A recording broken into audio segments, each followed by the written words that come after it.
and good morning, everybody. Dietmar George joined the University Club in 2008. He currently co-chairs the German Conversation Group with fellow club member Gisela Davis. Dietmar grew up in the western half of a divided Germany near Frankfurt. He studied business and economics at the University of Gießen, earning a master's degree in 1978. That year, he accepted a scholarship from Kansas State University, where he earned a second master's degree in economics. But more importantly, on the second day of his first time in America, he met Barbara Bucheli, with whom he has now been married for 44 years.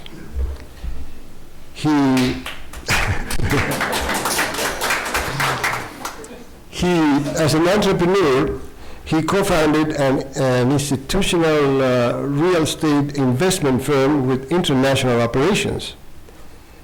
And since his retirement, Dietmar has taught graduate courses at several universities, including Rollins College, the University of Aschaffenburg, Yeah. Okay, and Georgetown University, which he considered his academic home.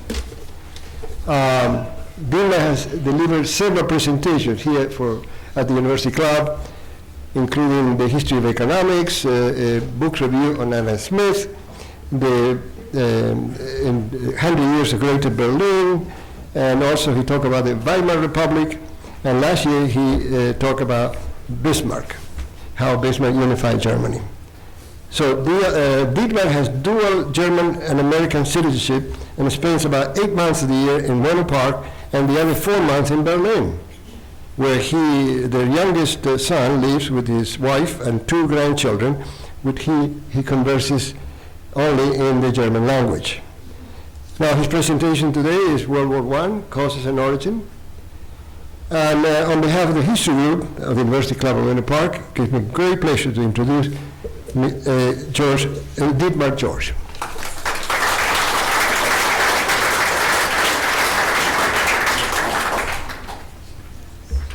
Well, thank you, Ovid, for the kind words. And if I can tell, we have probably 70, 80 people, or maybe even more, which is surprising now that it's May and some of the quote-unquote snowbirds have already left.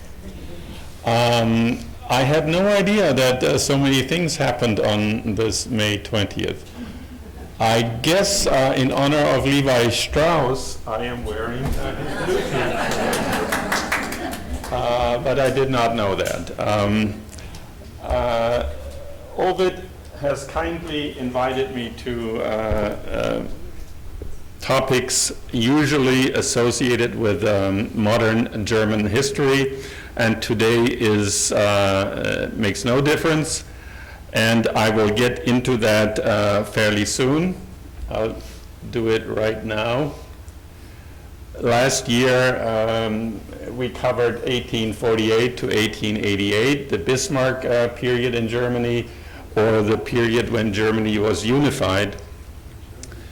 Today, we'll cover the 30 years prior and including World War I.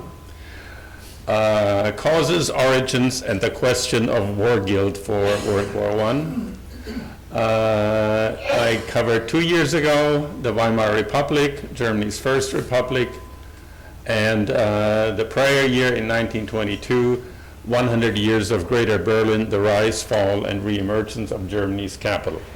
As you can tell, there is one important period that is missing. And if you look at the time, you know exactly what that period is. That's 1933 to 1945, Hitler, Nazi Germany, and World War II. And I will tell you that I am waiting for an official invitation from Ovid to cover that period. Informally, he has already given me the go-ahead. But I will say that is the toughest part for me, and I have procrastinated on that one, but I'll promise to do my best to cover that one in the next 12 months or so. Okay, today we will cover this period. Let me say something beforehand.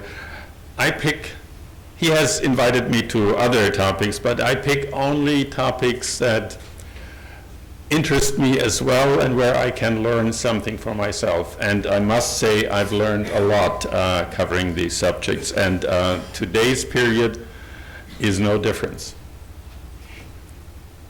So I have divided my talk into section 1 and section 2.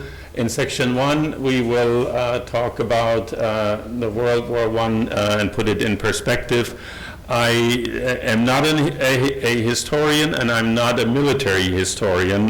Military history does not really interest me, so I will just talk a little bit about the military action. We'll cover that in pertinent facts. Then we will discover who was actually fighting, who were the antagonists, what is the Triple Entente and the Triple Alliance. By the way,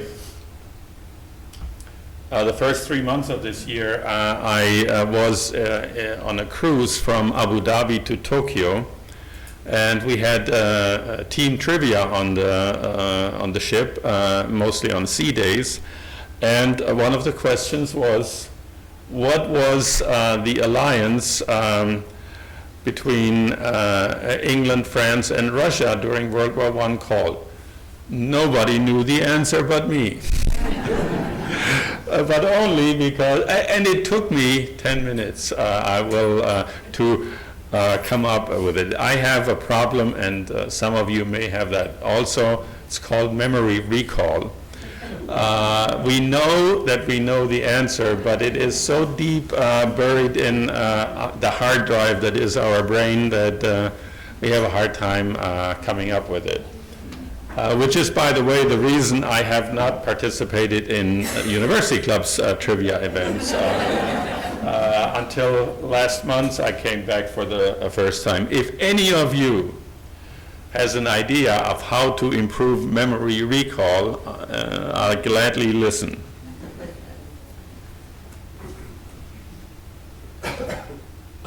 We will talk about who were the key decision makers in these countries, and then the 1914 July crisis. I will provide the 5-week timeline that led to the outbreak of World War I. In section 2, we'll cover 110 years of historiography, questions of war guilt. The controversy has been raging on and is still somewhat raging on.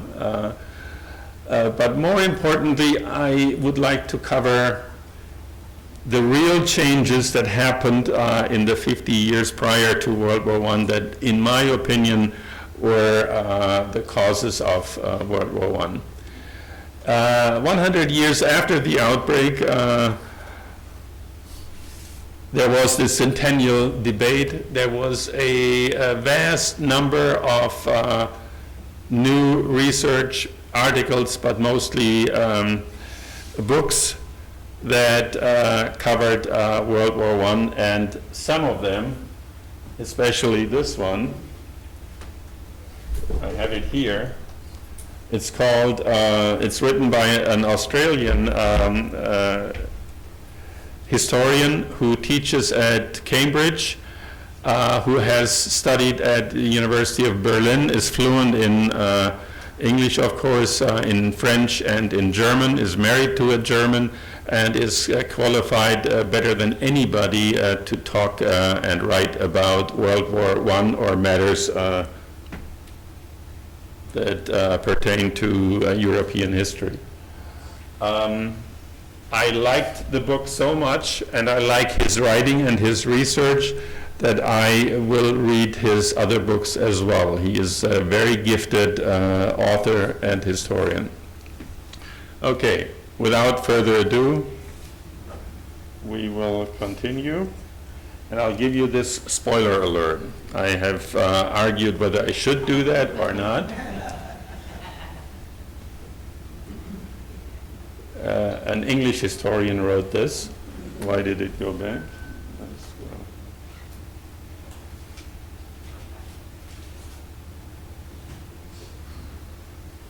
Okay, there is not and there never will be a neat explanation that ties up all the loose ends that satisfactorily answers everyone's questions concerning the outbreak of the First World War. That is unfortunately true, but this book comes probably closest to a final synthesis. And without further ado, let's get into my presentation. Did you know that World War I was not called World War I until 1939? It was called the Great War because we didn't have World War II. So now, but ever since then, it is World War I. Let's cover this fact first. 10 million soldiers died, and the total number of wounded and dead was among civilians was 35 million. It was the biggest war that we had seen. World War I saw the introduction of completely new weaponry and types of warfare. Tanks were introduced, machine guns, poison gas, and air warfare. And now I will tell you something that I did not know, but did you know that hamburgers during World War I were called Salisbury steaks? Or that is when the name Salisbury steaks, I've always wondered where it came from, but that was during World War I. And Frankfurters were called Liberty sausages, and the Dachshund became the Liberty dog. I had no clue about this. But what I wanted really to tell you, what is much more important than that, and maybe not everybody realizes that, 4 empires collapsed during or after World War I. The Austrian-Hungarian Empire, Germany, the Russian Empire collapsed in 1917, and not everybody knows what the Ottoman Empire is, but it will feature prominently in my talk today, also collapsed. So 4 great empires collapsed as a result of World War I. And now, we enjoy. It's short. Some say World War I started with a gunshot. But there's a lot more to the story. This is Leopold Loika. He was born on September 17, 1886 in the old Bohemian village of Telsch. Originally a horse wrangler, Leopold moved on to real horsepower when he became Archduke Franz Ferdinand's chauffeur in 1909. Archduke Ferdinand was first in line to the Austro-Hungarian throne, then occupied by Emperor Franz Joseph I. But serving as emperor wasn't all it was cracked up to be. Austria-Hungary wasn't exactly the most popular European country at the time. 1908, the Austro-Hungarian Empire annexes Bosnia. This ticks off Bosnian nationalists who wanted to unify all southern Slavic countries under one government. Tensions are still high in 1914 when Archduke Ferdinand decides to visit Bosnia. If there were any place where Ferdinand were to get got, Sarajevo, Bosnia's capital, would be it. Despite this, Ferdinand decides to drive around Sarajevo with the top down in his limousine. Leopold Loika is driving when, out of the corner of his eye, he spots a small bomb hurtling towards the Archduke and his wife. He slams on the gas and the bomb misses its target.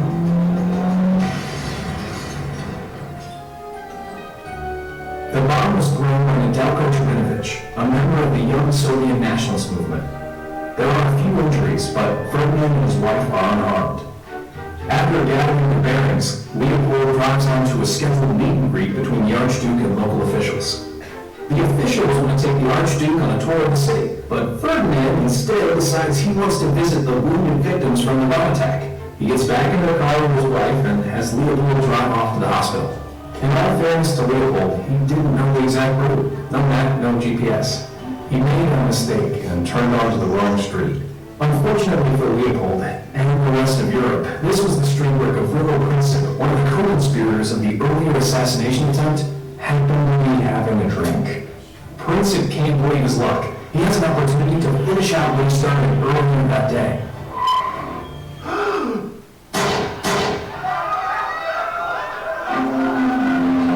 As the crowd tries to subdue Princip, the Archduke and his wife are left bleeding in the car. One bullet struck the Archduke in the neck, the other his wife in the stomach. Both die within the hour.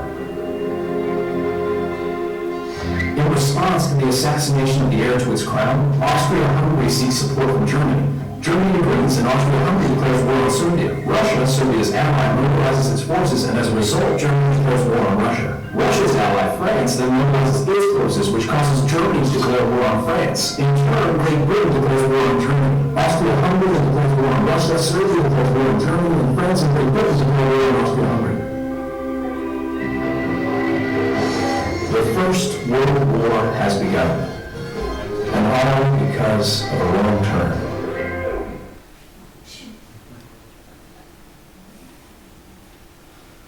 Well, isn't that a story? All because of a wrong turn.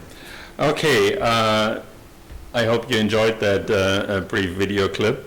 There is so much good stuff on YouTube that you can find. So let's explain who the antagonists were. You heard a little bit about it already, but I'll tell you more. The Triple Entente. Entente means something less than a full binding agreement. It is an understanding in the French term, and it bound France, Russia, and England, and other states. And United States entered the war in 1917. And the other parties to the war were collectively called, those were also called the Allied powers together. The Triple Alliance was a formal alliance, Germany, Austria, and Italy. Italy, when the war broke out, first declared neutrality, and in 1915 changed camps and joined the other side. And they were called, together with Bulgaria and the Ottoman Empire, the Central Powers. Now let me show you a map of that. Two maps, actually. First, this one.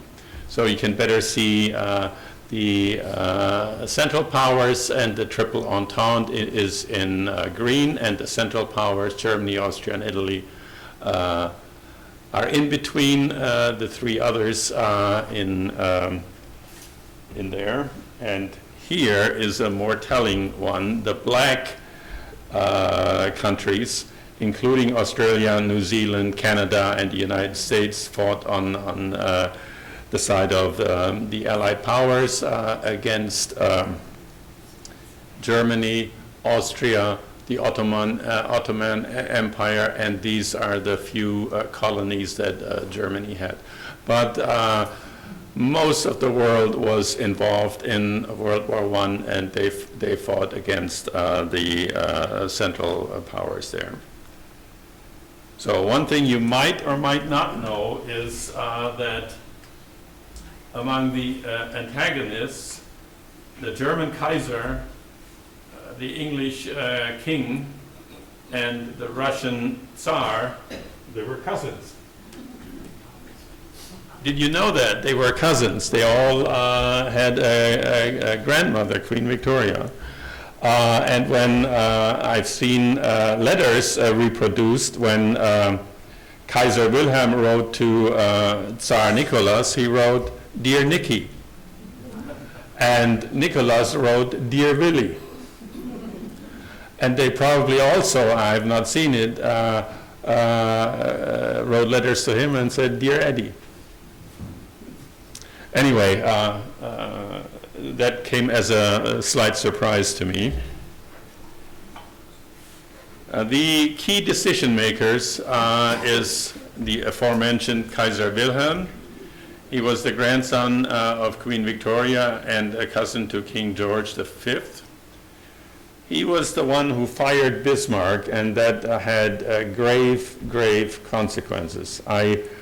Doing the research on this presentation, I readily admit that I have even higher esteem for Bismarck than I had when I gave the talk on Bismarck. Germany and probably the world lost a lot when this happened, when Kaiser Wilhelm fired Bismarck, because he had illusions of grandeur and wanted to become his own Bismarck. Those were his words. He was prone to diplomatic gaffes, and he supported German naval buildup, a decisive factor in the outcome of the war, finally. This was his chancellor, Theobald von Bethmann von Hollweg, and he was the chancellor the entire time, 1909 to 1917. At first, he worked together with the English foreign minister, Sir Edward Grey, to prevent the regional Balkan wars. What is going on? To escalate into major wars. Those were 1912 and 1913. He did not want war in 1914, but may have helped create it with his blank check policy for Austria-Hungary. I'll get into that in a short while. And his decision to support unrestricted submarine warfare led the United States into World War I in 1917. Now here is an interesting person. Sir Edward Grey, Foreign Secretary for also the entire time, 1905 to 1916. Now, have you heard of Earl Grey? Probably everybody has. Well, this is the actual descendant of Earl Grey. He was the great-great-grandson of the Earl Grey. He was anti-German and for improved relations between England and France. Without doubt, Grey was the most powerful foreign minister, Secretary of State of pre-war Europe. And Clark does not like him, this author here does not like him too much. He says, secretiveness and a preference for discreet, behind-the-scenes dealing is what characterizes Edward Grey. This is a tragic figure. He was Russian foreign minister. His foreign policy goal was obtain access, Russia's access to the Turkish Straits. More on that in a short while.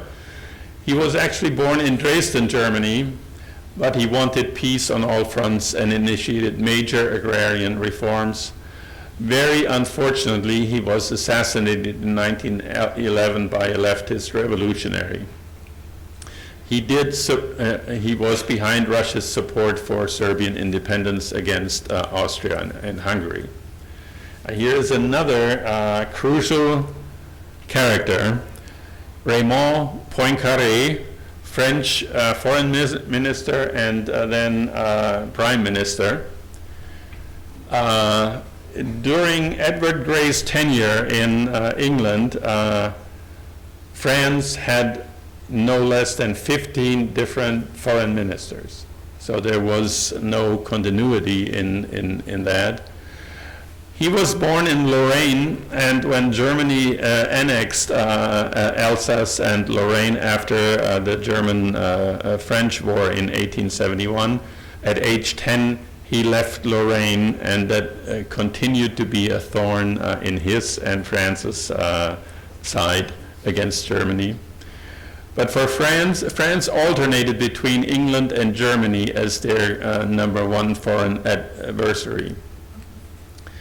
Poincaré was staunchly anti-German and pro-Russia, and he reoriented France's military strategy from a defensive posture into an offensive posture. Now we come to the July crisis, and I'll go first through this, and then I'll point them out.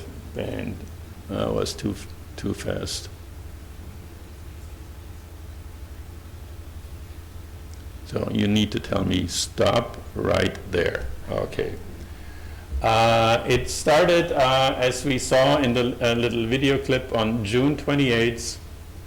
Then Austria-Hungary went to Berlin and said, will you support us if we do something against Serbia?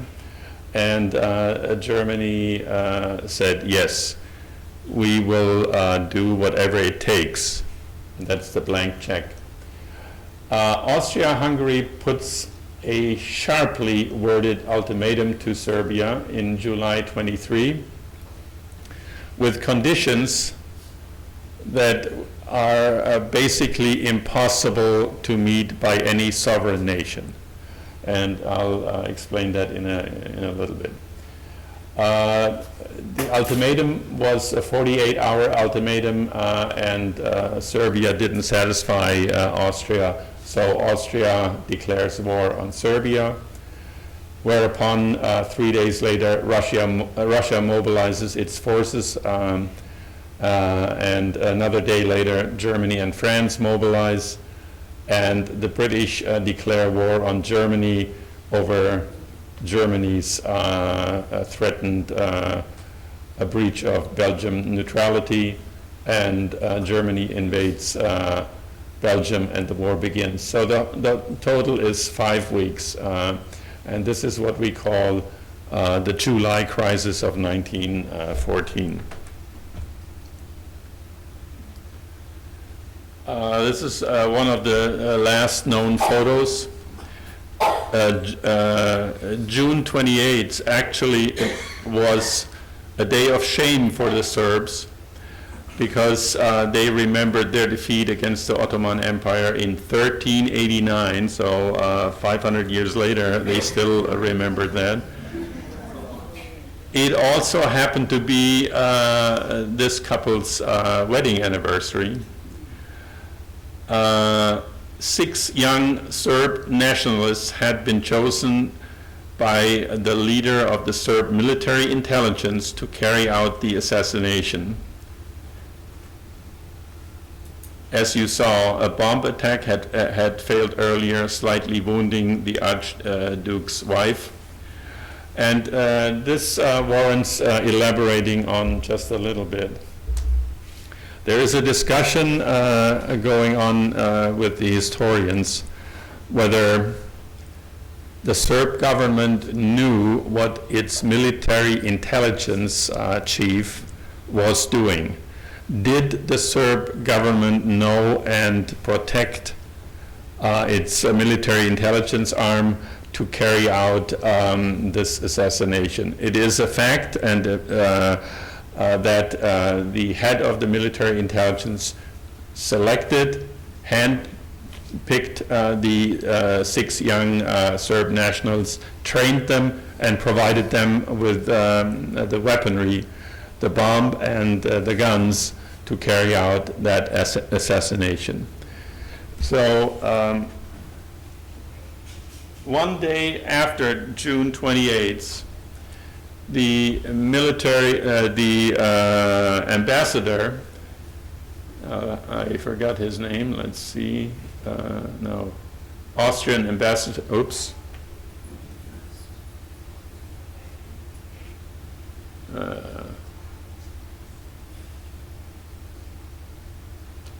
I would not yet be so bold, this is one day after the assassination, to accuse the Belgrade, the Serbian government directly of the murder. But they are surely indirectly guilty, and the ringleaders are to be found not just among the uneducated masses, but in the propaganda department of the Serbian Foreign Ministry, among those Serbian university professors and newspapers who have for years sown hatred and now have reaped murder. This one day later, they had not discovered the direct link to the military intelligence of Serbia, but that would be discovered later. Sorry about this.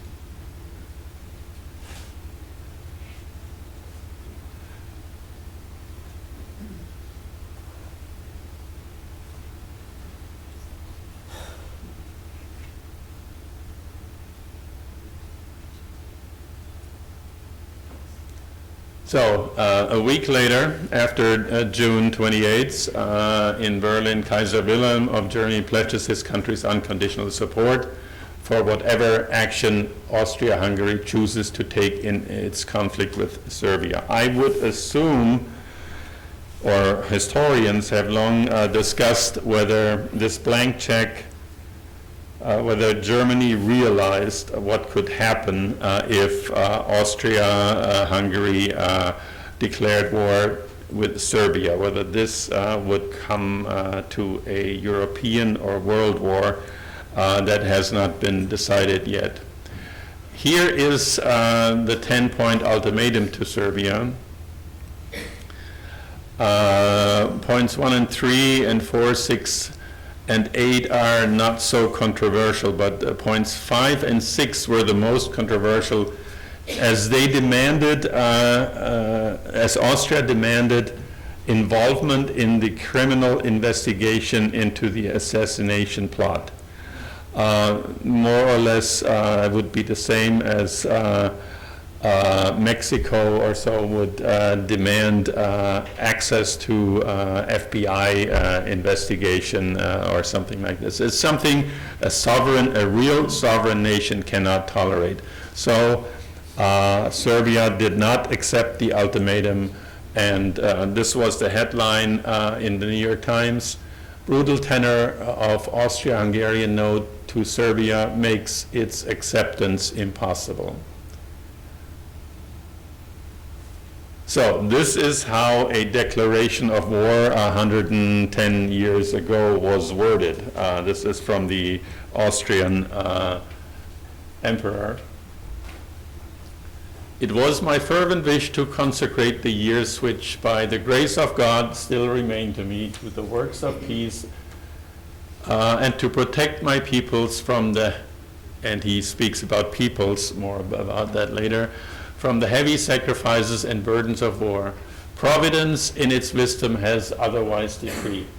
The intrigues of a malevolent opponent compel me in the defense of the honor of my monarchy, for the protection of its dignity and its position as a power, for the security of its possessions, to grasp the sword after long years of peace. Very interesting declaration of war, in my opinion. This gentleman you all know, and libido is part of his vocabulary. And he wrote, for the first time in 30 years, I feel myself to be an Austrian and feel like giving this not very hopeful empire another chance. That was in 1914. He said, for the first time in 30 years, he had felt that Austria-Hungary was in decline, and that probably was the case. All my libido is dedicated to Austria-Hungary, who Sigmund Freud was 58 at the time. So we will cover now section 2, the war guilt controversy during the last century, and then the real changes in Europe, briefly the centennial debate, and then we will discuss a little bit more in detail the book, which has been heralded as the final synthesis, possibly. Historiography, the war guilt, okay. The debate over the causes of World War I is arguably the most prolific historiographical body of literature for any period within the modern age, writes one. And here we have World War I. We come to the Treaty of Versailles 1 year later that blamed Germany as having sole responsibility. 10 years later, there was a new consensus, and that said all nations carry some responsibility. There was a big after World War II, the documents were released, archives were opened to researchers, and the German archives were opened as one of the first ones. And Fritz Fischer, a German historian, squarely in the 1960s puts blame on Germany. 20 years later, Fischer is mostly rejected, but Germany is still more responsible than others. In the mid-1990s, all the historians then writing, or the historians writing during the Fischer controversy, some of them had still participated in World War I, but in the 1990s nobody was still alive. Then in 2010 to 2014, the Centennial publications shift focus once again. And now Russia, Turkey, and Serbia receive much more blame than they used to receive beforehand. Let's take a look at the Treaty of Versailles, and especially the War Guilt Clause, Article 231. And I'll read it to you, or here it comes. And look carefully at the way this article is written. And you tell me, if you didn't know who wrote it, who are the only ones who could have written something like this. Now, tell me, what does this look like or sound like? Does anybody venture a guess? These are American lawyers. This is American lawyer legalese. Look at it. And sure enough, who wrote it? John Foster Dulles and Norman Davis, and they look like lawyers, don't they? And they were both educated as lawyers. One had a degree in law, and the other one studied law. What they did with that paragraph, let me go one further. John Foster Dulles,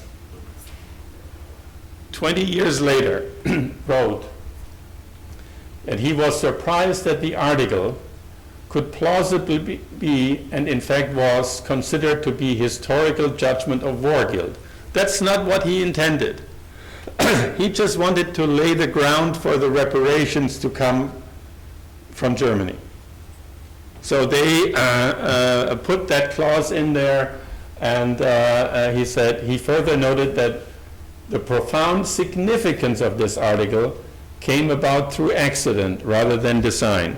The profound significance of the article is that Germany was aghast at receiving the blame by themselves.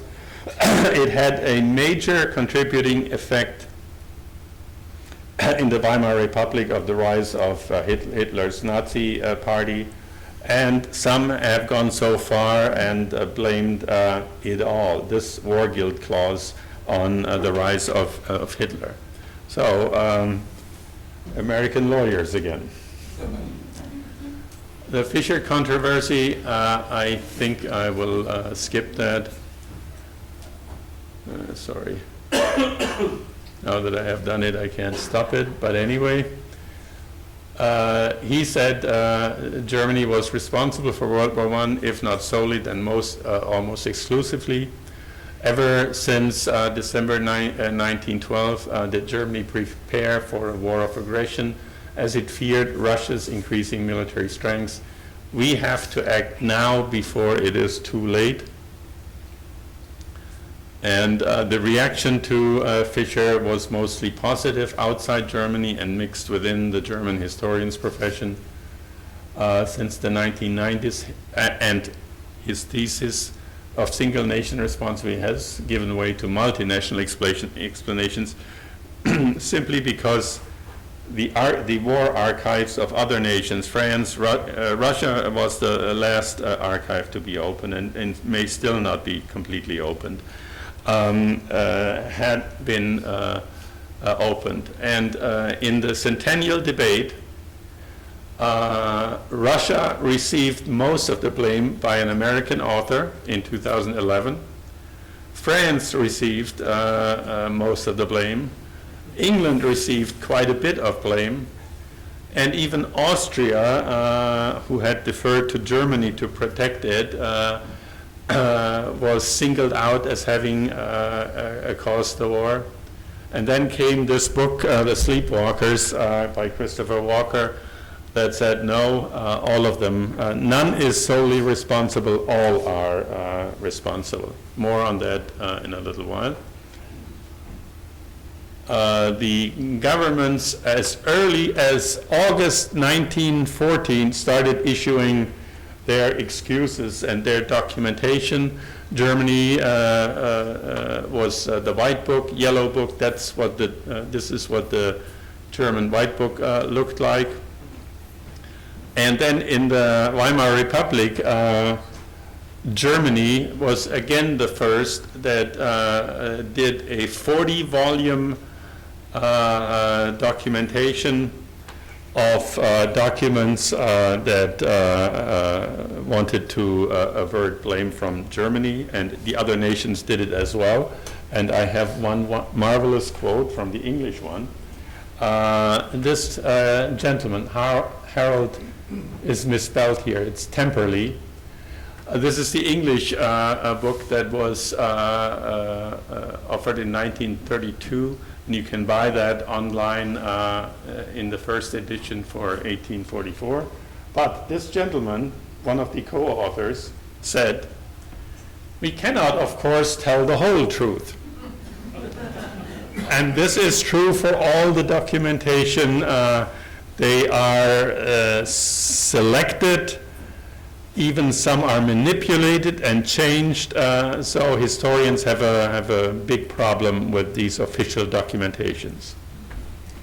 But I found this sentence marvelous. We cannot, of course, tell the whole truth.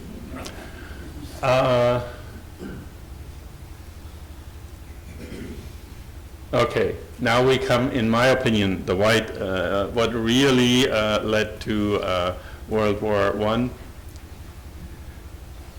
These were the potential conflicts before World War I. France and England, they were rivals in Africa and Asia.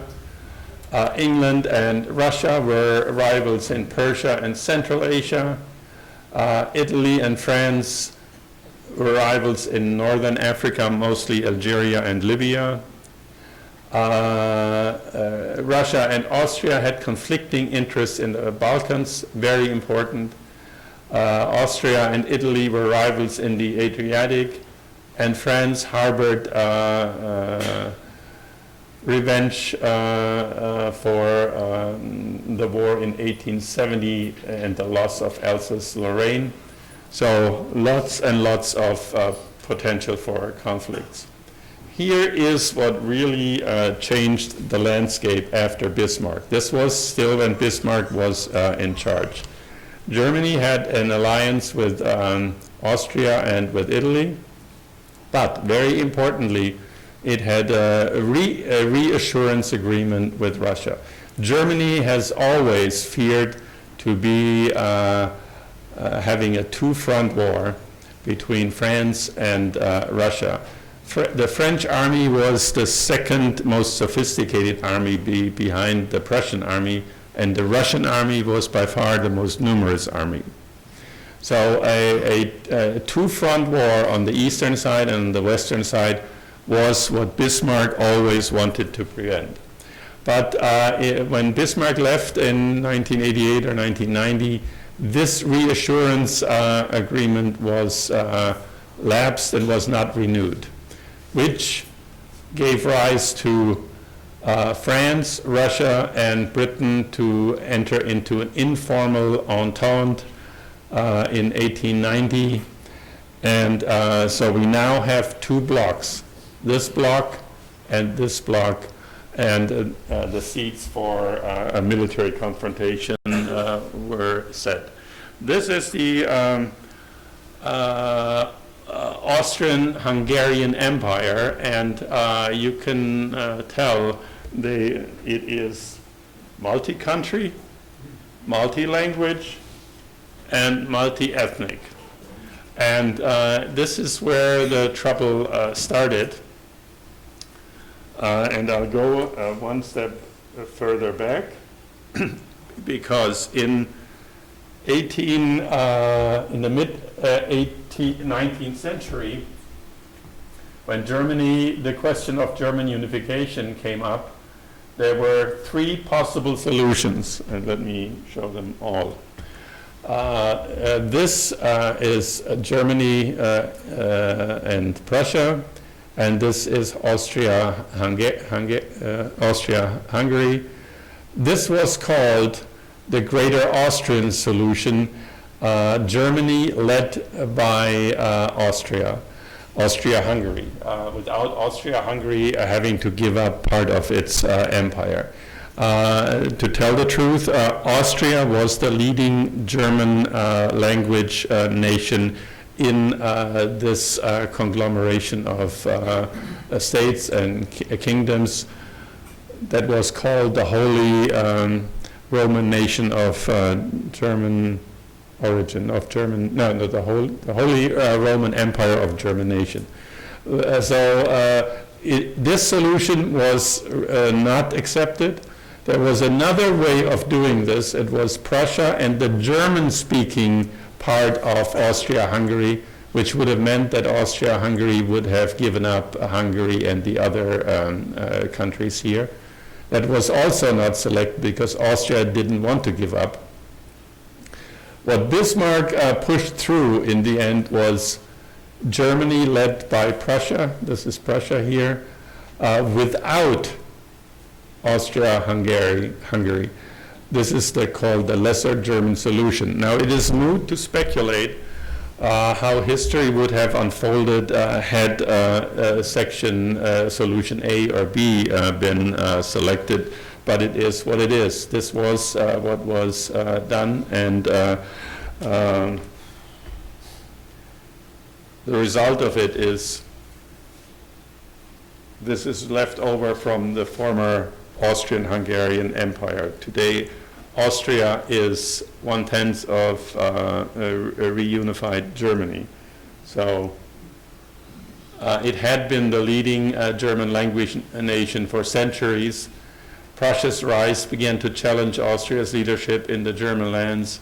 The German unification in 1871 under Bismarck happened without Austria. The Austrian-Hungarian Empire started its decline, and Sigmund Freud already had mentioned it, after its defeat by Prussia in the German-Austrian War in 1866. Today, Austria is a shadow of its former self, but a lovely alpine country. Everybody in Germany loves Austria and loves to go skiing and vacationing in Austria. But anyway, here is what Europe looked like. And we have to call attention to the Ottoman Empire. And this is the Ottoman Empire, all of this here. And here are the dates when Algeria, Tunisia, Libya, Egypt, Greece, Bosnia, Serbia, Romania, Bulgaria split off and became independent of the former Ottoman Empire. And this was with Turkey at the center was what was left at World War I. Very important for you is Russia's policy was to gain access to the Black Sea, to warm water ports. It only had the ice water ports in the north of Russia, but most of its trade was coming through here, and there are two straits here, the Bosphorus and the Dardanelles Strait, that they wanted to control. And there is Constantinople, today's Istanbul, right here, and Russia was seeking to get control of that. Here we have it. There is the former Constantinople, Istanbul, and this is the Strait of Bosphorus and the Dardanelles Strait. and whoever controlled that would control the flow of military and commercial ships going through there.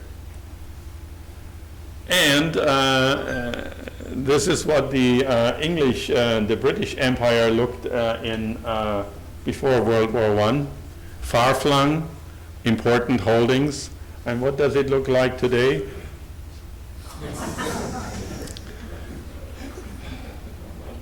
Well, I let you ponder this for a little. And they still don't know whether they should be going all of it by themselves or whether they are part of Europe or not. That's why they split in 2016 and had their Brexit moment. Very unfortunate, in my opinion. Okay, the centennial debate. Here is an author that I can also recommend. She's German, but she teaches in England. Found themselves in high demand 100 years later. The looming anniversary naturally prompted publishers to commission titles that were designed to make a splash, cause debate, and spark interest. The market was consequently flooded with new publications that attempted to explain why war had broken in 1940. Few could have predicted, however, the full extent of public and media interest in World War I. This book was for weeks and months #1 on the bestseller list in Germany. It's unheard of for a scientific history book, in my opinion. So we have gone through most of this.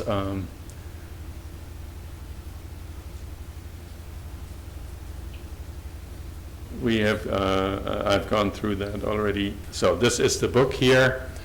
Sleepwalkers. Here is the English one. It came out in 2012, and in 2013, the German translation of it. This is Christopher Clark.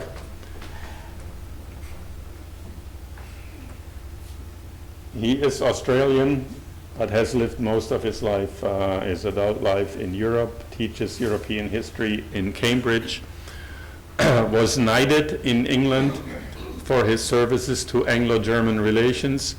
He is fluent in several languages, studied in Berlin, and is married to a German. There are on YouTube lectures from him in French, in German, and in English. It's remarkable. And his work is highly acclaimed. He refutes the Fischer thesis that Germany is mostly and solely responsible and wanted war. All of the major players, Germany, Austria, Russia, England, and France, have to share in the responsibility. He moves the focus of inquiry to where the shots were fired, the Balkans, especially Serbia. He shifts blame away from Berlin and emphasizes the brutality and instability of the Serbian state, the incoherence of Austria, Hungary, and the close link between France and Russia, the ambiguous position or positions of Great Britain, leaving the higher rulers in Germany as one group of error makers among many. One reviewer said he buried 6 feet deep the thesis of Germany's main responsibility, had a near magical effect on a large public and many German historians, caused a new consensus the Germans are guilty of causing the war, but not more so than others.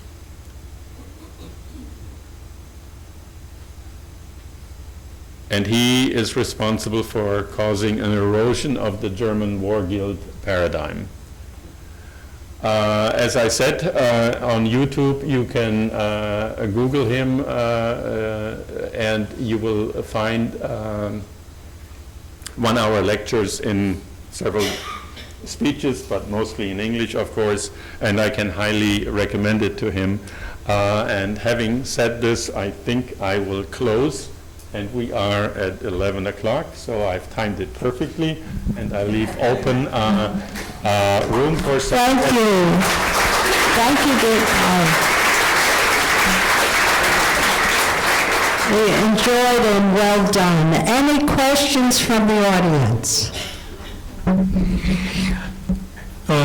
You seem very proud of that book, Sleepwalkers. I don't understand why the name of the book. If you would explain that, please. Well, he says there was not a single decision that caused the war.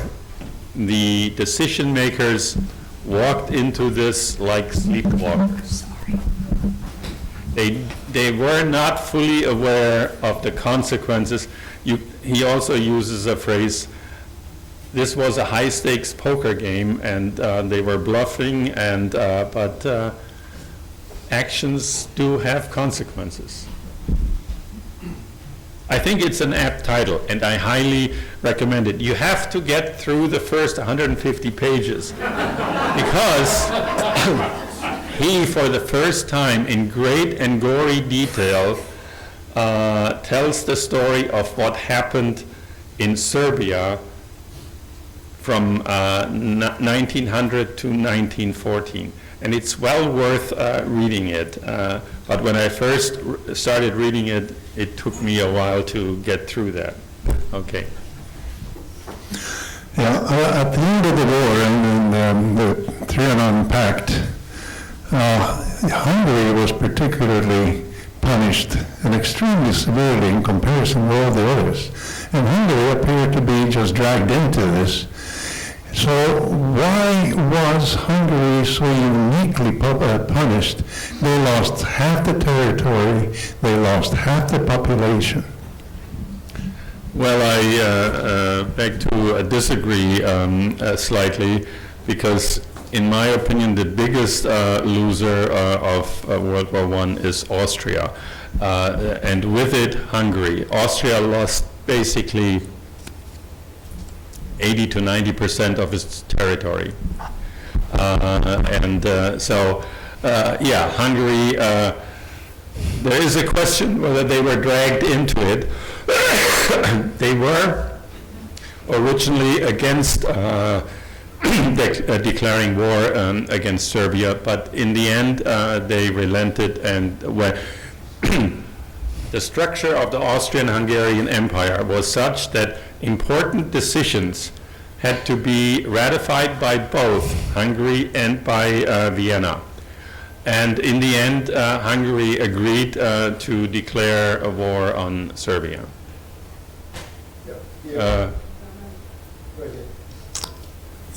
Thank you for a very good presentation. Just over here. You had given out in the beginning, different points that you wanted to cover, and you briefly mentioned the effect of the ending of World War I, or the Great War, as I like to call it, and the follow-on impact that had in the rise of Nazism in the 1930s, of course, leading to the takeover of the government by the Nazi Party. But I'd like to ask you two questions on this. First of all, what degree do you feel the decision that was made by the German government during the course of the Great War to fund the war through debt by borrowing money from other powers rather than by raising it through taxation, which was what they did in the United Kingdom of France, what impact that had at the end of World War I on the future health of the German economy in the 1920s and so on, and the impact on the people of Germany, and also the comment made by the French, because there was great, revenge by the French, and the comment, to make Germany, to squeeze Germany until the pips squeak. That's what they wanted to do. And the British went along with the French. Interestingly enough, and I'd like you to mention that too, comment if you can, about the American approach, which was different. Woodrow Wilson, at Versailles, felt that the Germans were being punished too much by the victorious European allies. So if you can comment on that, please. Thank you. Well, thank you for that question. It makes me, first part of it makes me put on my economist hat. And thank you for that, because I'm an economist, I'm not a historian. I am amazed that somebody in the audience is aware of the fact that Germany started printing money and raised the means for war, not by taxation. They thought this war would last weeks or maybe months, and they could finance it that way. The result was Germany's hyperinflation in 1921 to 1923, which wiped out most of the middle class in Germany. Fact of the matter is that politicians and economists did not understand at the time the connection between money printing and inflation. It's hard for us to imagine that, but that was the state of the art of the German economic profession. Very sad. But I have a similar feeling that we haven't learned much today. When Milton Friedman said in the 1970s, inflation is everywhere and at every time a phenomenon, a monetary phenomenon. I studied during that time. Milton Friedman was Unc Milty to my generation. And I learned, and I fear the public at large over the last 50 years have forgotten. The second part of the question was about France and the reparations. France, yes. Bismarck, in his infinite wisdom, was against punishing France by taking Alsace and Lorraine. He did not want that. The higher-ups in the military and the Kaiser at the time insisted that there had to be some tribute paid by France, and so Germany annexed Alsace and Lorraine. That was, in my opinion, another tragic mistake. And it's led to young Raymond Poincaré at age 10 having to leave his homeland, Lorraine, and harboring certain feelings against Germany ever since. And the U.S. Story, I can't comment on. Why the U.S.? I have not studied that. I'm sorry. Okay, question is, the ending of World War I, can you relate to the Ukraine war today? Is there any connection or that we should try to understand? That's an interesting question. I hadn't thought about that. I would have to think about that first. Would you venture to answer your own question? No. Okay.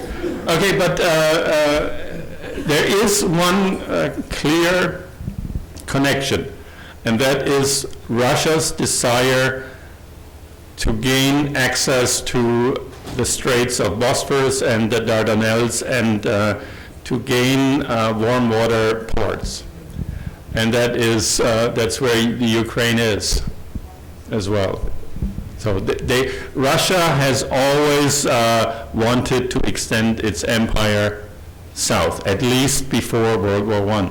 I don't know that I can speak for the communist regime since, but Putin seems to be more in the mold of pre-World War I. Oh, there is Frank Barber. Yeah, just a bit. There's a question here. There's a question. There's a question. Oh. Right. Yeah, just quickly, thank you very much for the presentation. I was really struck by that quote from Sigmund Freud. That's a real eye-opener. It took me a while to decide whether I should put that in there, but I thought maybe it adds some color to it, yes. Well, it bears on my question, which is that you have Austria-Hungary casting an avaricious eye on the Balkans. And the fact that Freud responded so positively to this idea of, oh, we're back in the saddle again by expanding. That then raises a question in my mind about whether that blank check was a sine qua non for the unfolding events. So Austria-Hungary was clearly aware that the Russians were ready, willing, and able to come in against them in Serbia.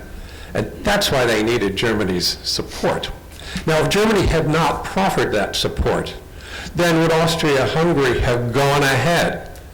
And then if not, then doesn't that make the blank check into the single sine qua non of the unfolding war that actually occurred when it occurred? Was it the blank check that was the sine qua non, or was it Russian militarization decision? Let me try to answer it this way. I said that 4 empires were lost as a result during or after World War I. Here's the thing. The Ottoman Empire was in decline, and everybody, including themselves, knew it. The Austrian-Hungarian Empire was in, I would say, decline also, but they didn't know it yet, or some knew it. And Sigmund Freud, I put it in there to say, I finally feel revitalized. But he, deep down, had the feeling that Austria-Hungary is declining. The Russians feared but didn't know what was happening in 1917.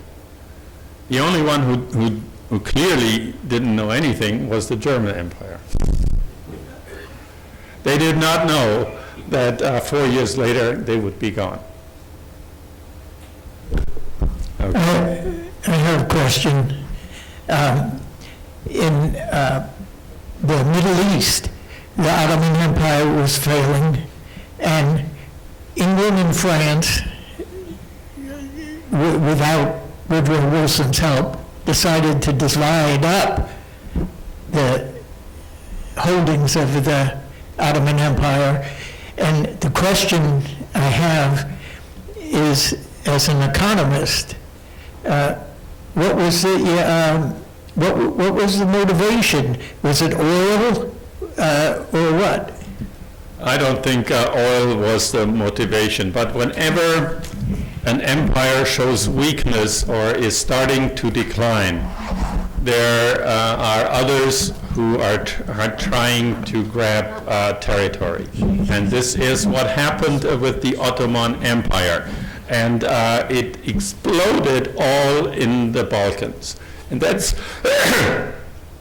why the Balkans were a powder keg at the time, because the Ottomans had to retreat and nations became independent, and others like Russia had designs on those regions.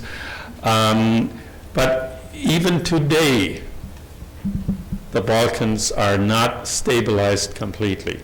You still have the Kosovo, and you have new nations like North Macedonia, Montenegro, that are becoming independent nations. I don't think the story of the Balkans as a powder keg is completely over. But my question is more focused on the Middle East, where you had Egypt and yes. It was North Africa, basically. It was Algeria, Morocco, less so, but Algeria, Tunisia, Libya. Libya was not a country by that time. There were 3 territories. And Egypt. The English grabbed Egypt. The Italians invaded Libya. And the French wanted Algeria and Tunisia and Morocco. That's what happens when there is a vacuum created by the Ottoman Empire retreating. It was a fantastic presentation. To put such a complex subject in 1 hour presentation is amazing. My question. Thank you. I felt the same way. It was not that. My question is, you pointed very rightly that at the end of the Great War, four empires have had disappeared. Don't you think that maybe it was also the beginning of the disappearance of the British Empire? Well, that's why I put that one slide up there. Yes, the British Empire didn't disappear in 1918 as a result of World War I. But what happened to the others happened also to England. It is an empire in decline. It hadn't disappeared by that time, but it really is an empire in decline. And I showed it by showing the empire today. It's a small island. Frank Barber. Yes. First of all, a couple of quickies. You look, except for your gray hair, you look like you just graduated college. You look terrific. You absolutely look terrific. Frank, I have offered to Ed Curry to do a talk on what has helped me and thousands others lose, in my case, 1/3 of my body weight. I've lost 1/3 of my body weight in 1 year, 80 pounds. That's wonderful. That is, when somebody asks me that doesn't know me, I say it's my iron will that. But that is not true. In March of last year, I started taking a new diabetes drug. Not Ozempic, but the other one, Mounjaro, the Eli Lilly one, because my first job, I worked for Eli Lilly. But anyway, so I had a disposition towards Eli Lilly, and I have taken it and never looked back. It is, we should, in this forum for the University Club, have a discussion by some people that have used the drug, but also some researchers or doctors who can tell you how and why they are so powerful. Okay, now to the subject. Okay, we have another club member up here and also the university, the Stag Club, and he talked, Bob Brawley, and he talked about Mounjaro. He's right there, and he's losing weight with it. But let's get back to World War I. My father was in the 15th Horse Artillery, and he talked about trench warfare and how those guys just suffered through that war in the trenches. And you mentioned Ukraine, or somebody mentioned Ukraine, and they're still doing it. After all this time, they're still fighting wars that way. And you mentioned reparations. Do you think Russia will ever be charged with paying Ukraine when Ukraine, if there is a stalemate or if they win, that they'll ever be charged with reparations? Now you're asking me not about history, but that's an economic future, and I would say I don't speculate on these. But to tell you the truth, I don't think it will. Well, did Germany pay everything they were supposed to? I think they did way through 1960s. Okay, the other question, you mentioned Brexit. And you said you didn't think that was a good idea for Brittany to get England to get out. That was, in my opinion, the greatest screw-up, I should say, between nations in this century, for England and for Europe. As an economist, I mean, I'm sorry. Thank you. I think because of time, we're going to have to end this wonderful, wonderful morning. Thank you. Thank you, thank you, thank you. We will see you